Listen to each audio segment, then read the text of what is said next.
mission is to accelerate the pace of financial inclusion and enable people to transform their lives.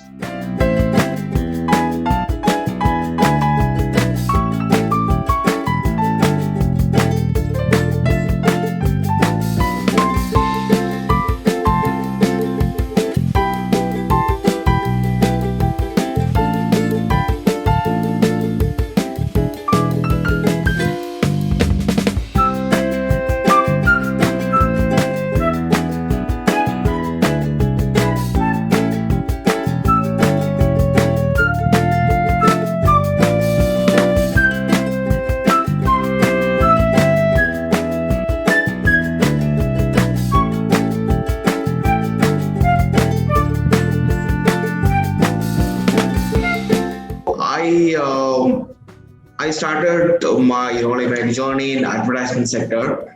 I finished visual communication from Loyola College in Chennai, and then I started working with Lowell Inters, where we were.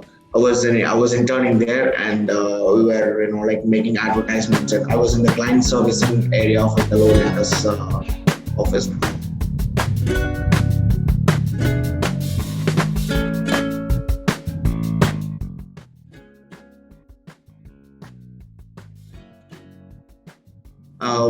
So we're handling clients like MRF, like TI Cycles of India. So that's how I got into advertising, and I wanted to move on from that. I wanted to go into something else, and much like yourself, I went to digital marketing. I came to Mumbai and I started working in this company called Mindstorm. And I started, working with clients based out of there, like Vijay Sales and Tourism Authority of Thailand, and Navneet Motors. I basically started by building, the social media, creating content for them in social media, building their website, putting content on their website. So that's how the whole thing started for me. But down the line, I wanted to try something of my own. So that's when I, left my job in Mumbai. It was back in 2017. I left my job and I traveled back to my home here in Coimbatore.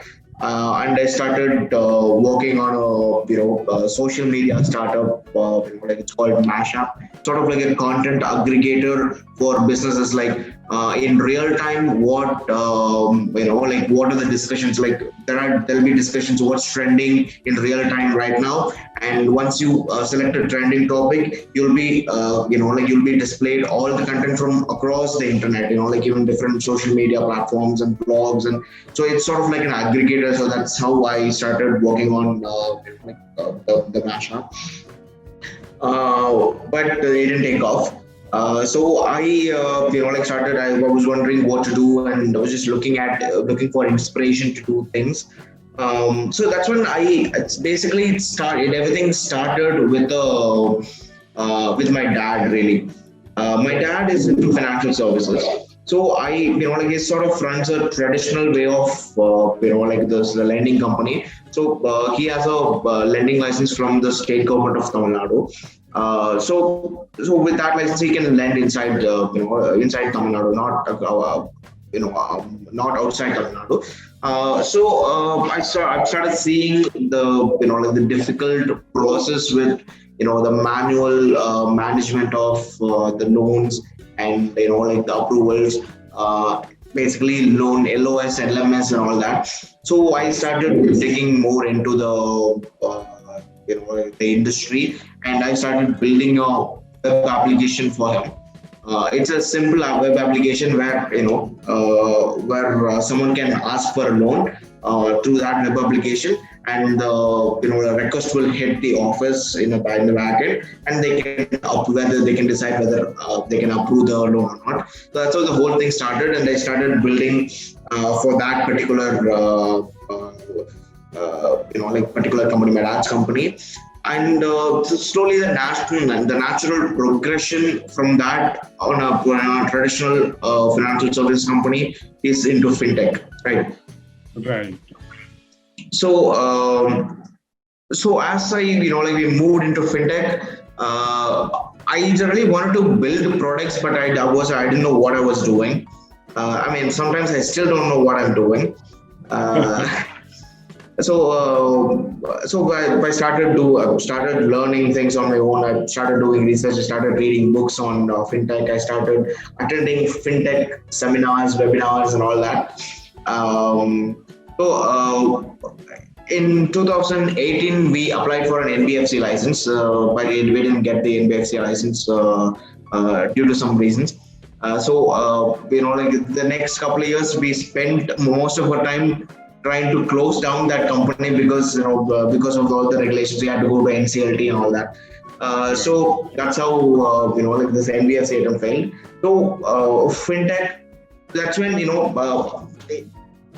initially, before like learning like deep into fintech, I always thought on the like the top layer of fintech. What like finance is. Okay, to lend, okay, you need a NBFC. Okay, let's get the NBFC, and then let's do the lending. That's it's very primitive, right? So that's how I thought. Really. Right. So by digging deep into it, that's when I realized, okay, you shouldn't, you don't necessarily need to build an NBFC. You need to build a platform for, you have to onboard customers, you have to disburse loan on that, we have to manage the end-to-end journey of loan or any other products inside this platform. So that's when I decided to build the platform. So I attended India FinTech Awards, which happened in Mumbai in 2019. So I went there, like spoke to people about how to build this thing, and that's when I went back to my friend's place. I was staying with my friend in Malad. So I went there and started working on a prototype. I'm not a techie. I'm a designer myself. I just like designing things. I don't do much of coding. I know a little bit of HTML, but that's pretty much it. I'm not a computer engineer or software engineer.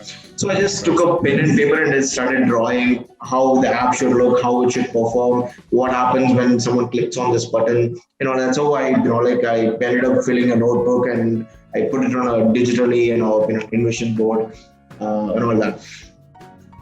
So that's how the development process started for Herecredit. I got reached out to development companies because since I don't code myself, I don't know how to hire people who code. To use, I don't know what sort of skill set is required for this sort of development. Right? I mean, if you don't know it, you shouldn't. Try to do something that's as difficult as software development. So I started reaching out to development companies, and luckily I found a really good company in Madhya Pradesh. So they did the development for like our entire application. And right now, like I've started learning more into the space of coding. And now I think I'm confident enough to hire someone to manage the application and slowly take things. So while all of this is happening, I just really didn't know why I'm doing this. Apart from the obvious reasons of my dad is into financial services, so I'm going into financials. Apart from those reasons, I was looking for a reason why I'm doing this. That's when I heard this story. I really wanted to tell this story because it changed my perspective on how financial services work and why it is essential.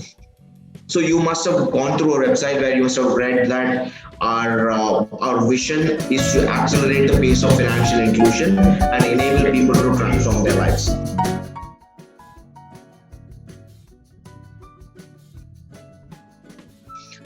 So we believe that it's access to financial products and services is not a luxury.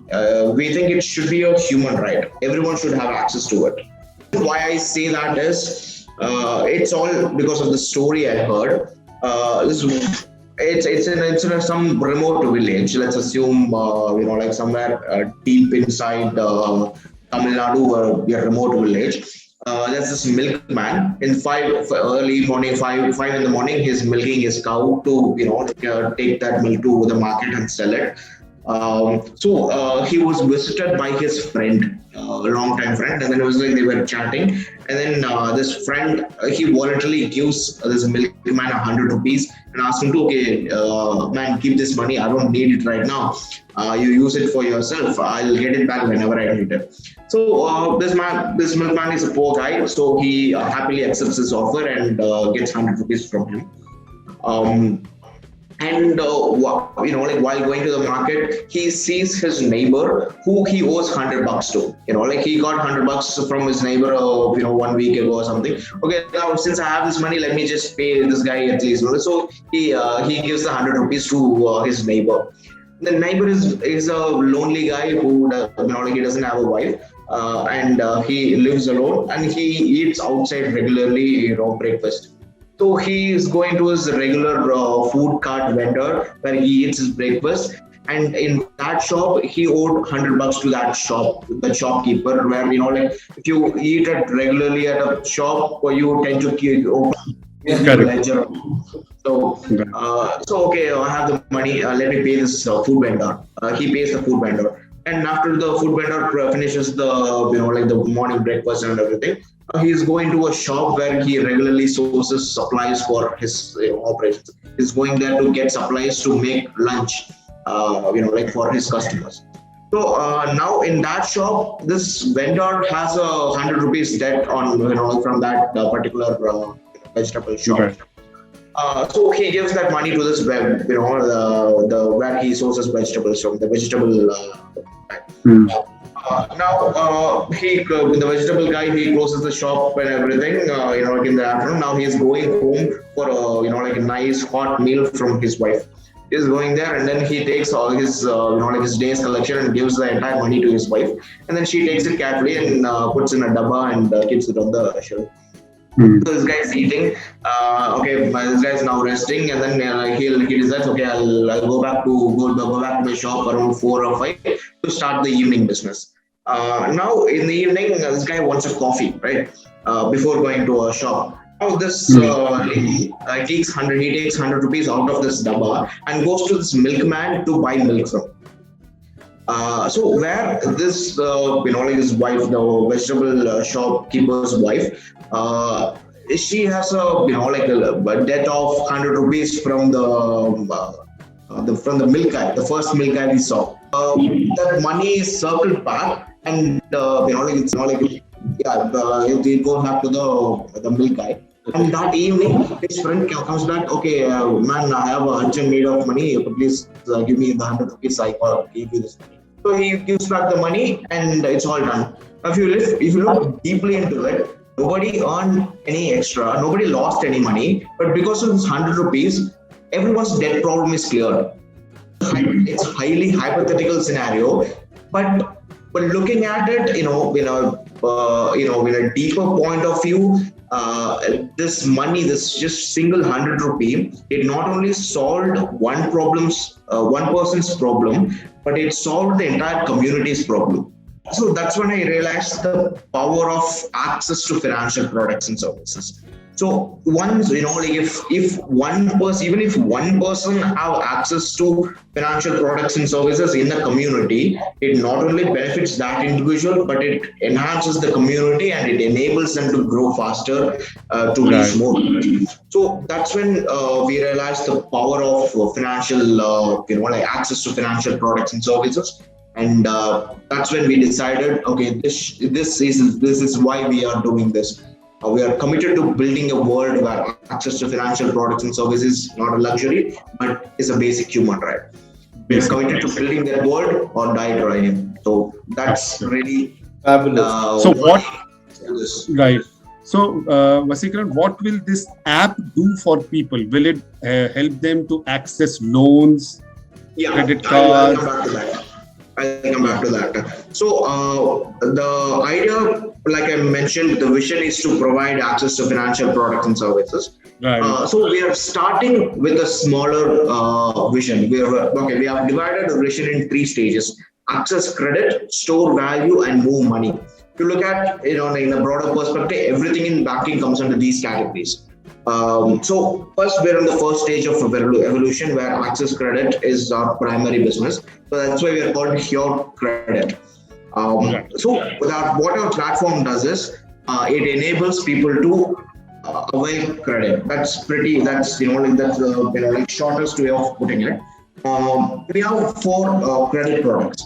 One we have already launched, and we have three more products in the pipeline. We call it, for the first product, what we launched is called withdrawals. It's a short-term, small ticket size loans where people can borrow into their bank account and repay to like smaller EMIs. And we have three more products in the pipeline with like card-based loans, bill payments on credit, and like we have card-based buy now pay later. We have we're looking at buy now pay later, where more in the sense of scan now pay later. We're gonna use the UPI technology to enable people to spend money from their credit limit, even in even in small shops or tea stall or wherever they require it. And so that's really the idea behind the access credit. And in store value, where we'll work on investments, insurance, mutual funds, current account, savings account, CASA, anything you can imagine. And Move Money is basically peer-to-peer or B2C or cross-border payments. It's a vast area, really. So small steps at a time, right? So we're focusing on credit access. So the reason why we are started with credit products is because India has already revolutionized payments. As you can imagine, with NPCI, with UPI, payment is, I was just yesterday talking to a friend where I literally told him that, okay, my UPI revolutionized India. That's what I said. Correct. I told him. Even in a small shop where, like a roadside cobbler, I can also, get paid, like digitally. So it's a really powerful tool. So India is revolutionary. We are light years ahead of any other countries in the payment space. So it all happened, I would say, because of this catastrophe called demonetization. So it enhanced the this power, and it pushed us to adopt this use of digital payments. So what I thought, okay, does it need another catastrophe to push lending like this? No, it should not be like that. We can evolve and we can adapt. So okay, if India is in dire need of like democratizing credit right now, so let's focus on building that product. So that's why we really build credit. And once we build this credit, once we nail this category, and then we'll move on to other areas of fintech where we can focus on like. So what is the size of loans? These are loans, right? These are small ticket loans. Yeah. What is the size of loans you will be giving, minimum and the maximum? Question number one. Two, would you also be checking CIBIL? So to answer your first question, our minimum ticket size, it starts from 1,000 and our maximum ticket size goes up to 25,000. So we provide a credit limit for every user, up to 25,000 rupees, and that credit limit will be enhanced as the user is, like using our application daily or on a monthly basis. So all credit products, this person has, all of this credit will come out from this credit limit of 25,000 rupees, whether it's like for bill payments or buy now pay later, or whether it's a loans. All credit comes from this particular credit limit we allot the user. We do check CIBIL as a criteria for eligibility, but it's not the only thing we look for.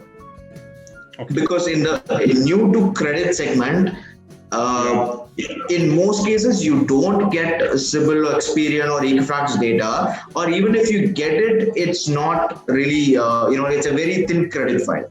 We can't decide much based on the factors of, whatever the credit bureau provides us. I would say it's, it's slow because it's only updated on a monthly basis. anything can change from, like one person can go from 0 to 100, 0 to 1 in 1 month, and the same thing can happen, like in reverse. Okay. So we not only rely on that particular data, we look for alternative credit data. Like it's the mobile application that they're using. How many credit apps they have in their mobile application. How many bank accounts they have, how many credit cards they use, and all that. But again, when it comes to the new to credit area, whatever data that you collect, it again becomes it's not really a good judgment of the person's credit ability. So that's why what we are trying to do is we start with a lower credit limit and offer them, like a smaller ticket size. Where once they build credibility, okay, we look for credibility on the alternative data. But okay, let's see how this user is performing with us. How many loans this person is getting? What is his credit utilization on our platform and all that? So that's really the way we are trying to go with this new to credit segment. We actually. As without an NBFC, you can't lend, right? So we partner with the lenders where you can, our loan request will be sent to their, like LOS or LMS systems where they approve, and we just manage this particular the loan for them. So what we're really trying to do is we onboard multiple NBFCs. And we operate in different areas, right? So we will, once we get a request for withdrawal or any credit facility from our users, we see based on the request or based on the parameters, we see which NBFC or which bank is most likely to approve that loan. Right. And we forward that request to that particular lender, and once they approve it, it goes through the. Yeah. Okay, so you initially said that you're starting it from Tamil Nadu, right? Yeah, you want to start from Tamil Nadu, and then as you get good response, you spread, right, to other territories, right? Yeah. And your head office is in Coimbatore. Yeah. Right. So how big is your team right now?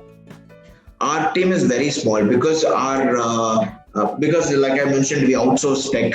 So we build the application. So our office consists of only the organizational team. We can feed our entire team with 2 pizzas. I have one more question. Now, the app is now ready for use. It is now ready. It is now ready, but we're restricted the access for the most part. We're only circulating it to the users that we already know who are inside this circle, so that we can create a controlled environment where we can test out the capabilities of the application. Right. Yeah. So now the testing part is done. The testing part is done now. We are still testing it. We are still testing. Yeah, we are still testing the applications, and in the next 6 months, we are planning to onboard around 1,000 users. That's outside the controlled environment, 1,000 users. So around 1,050 or 1,100 users. We're planning to circulate, a small amount of money between these users to really, try to scale up the process. So once that's done, that's when we really go for, large scale, the marketing.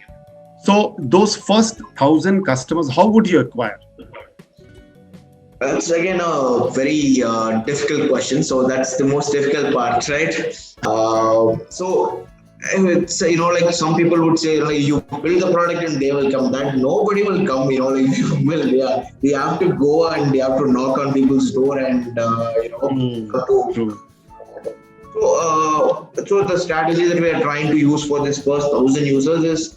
We're planning on hitting the small events, where the events happens in malls and the pop-up stalls, and so that sort of sector that we are looking at in Coimbatore and in other cities around us, where we can have a controlled environment where we already have a presence really. I'll go a step back. Who's your customer? My customer Target is my customer is it's a salaried person, age 21, more than 21, um, who lives at least right now. But as we evolve, the target will change. But right now, anyone who's aged about 21, who has who's either salaried or self-employed through like whether it's a doctor or a lawyer, or a shopkeeper who who is a proprietor of himself. So that's sort of the people that we are targeting. 21 and above, and under the age of 40, who's a little bit tech savvy. Again, our app is really transparent and really easy to use. We actually use the strategy that we use in schools. Like in when we do calculations and additions, we put one by one, right? Right. So that's easy for us to calculate when we see it. Okay, 5, 8, and so that's how we calculate, right? So that's the strategy that we are using, like to look similar, like in the application. So we don't need to be like very tech savvy to use the application. So it's very simple. So that's the segment that we're focusing on right now. And once we move ahead, we'll really look at other areas of expanding our market. So tell me, what is your plan for, let's say, 2022? Let's take only to 1 year first. What is your plan for 2022? My plan for 2022 is, right now the application can be downloaded directly from our website. It is on Google Play Store. Anybody can download it. You can lag up the servers and everything. So anybody can download it on our website. So the next stage is acquire 1,000 users, disperse around 15 to 20 lakhs of money, through our lenders. And integrate. We have 4 or 5 stages of third-party integrations with like the credit risk analysis or communications through WhatsApp or fraud risk and KYC. Basically to strengthen the core of the platform. And we want to launch buy now pay later. So these are the goals that we have for 2022. There's always going to be struggles. There's one thing I experienced personally is once you set a goal, you'll see that goal as like something that's far, but as you move closer to the goal, you start getting afraid whether you'll be able to finish this goal or not, and you'll be scared of what comes next after this particular goal. So I would say it's totally fine. Don't be scared of it. It's part of our human evolution. We are always afraid of the unknown.